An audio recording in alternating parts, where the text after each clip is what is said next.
با مقصد پیشگیری بیماری‌های سیرویاتی و کرونا ویروس طبق نقشه مقامات اجرایی حکومت دولتی ناحیه شهر نو کارهای فهماندهی را بین اهالی براه مانده با گذراندن چرابینی‌های پروفیلاکتیکی در تشکیلات و مؤسسه‌ها و منزل‌های استقامتی کارهای دزینفکسیونی گذراندند. نخست در چرابینی از جانب نمایندگان مقامات اجرایی حکومت دولتی و دکتران سیرویاتشناس با حاضرین درباره بی‌ضررگردانی و پیشگیری بیماری سیرویاتی کرونا ویروس که امروزها تمام جهان را به کام خود کشیده است مصلحت‌های مفید دادند.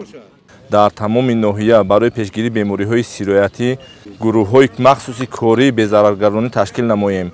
و در این روز ما تصمیم گرفتیم که تمام انشاءات‌ها، تمام مؤسسه‌ها و بازارها و تمام جای‌های جمعیتی را بی‌ضررگردانی نماییم. با این عمل ما حرکت می‌نماییم که برای پیشگیری بیماری‌های سیرویاتی در ناحیه بهره سالمی اهالی حصه ارزنده خود را گذاریم.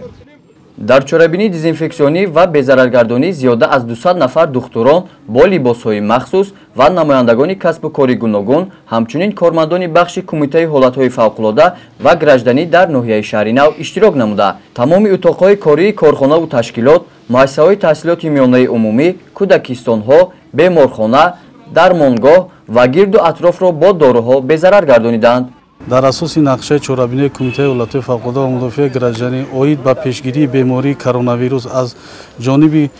بخش کمیته حالت‌های فوق‌العاده و مدافع گردشدنی در ناحیه شهر نو در یکجایگی با مقامات اجرایی حکومت دولتی ناحیه شهر نو کارهای تبلیغاتی تشویقاتی و از آن جمله بردن کارهای بی‌ضررگردانی با استفاده از محلول خلار همه‌روزه کارها به انجام رسانیده شده ایستاده است. عین حال در تمام تشکیلات خوجگی‌های ناحیه بی‌ضررگردانی از محلول خلار با جایگی با کارمندان مرکز نظارت دولتی اپیدمیولوژی ناحیه برده ایستاده‌اند.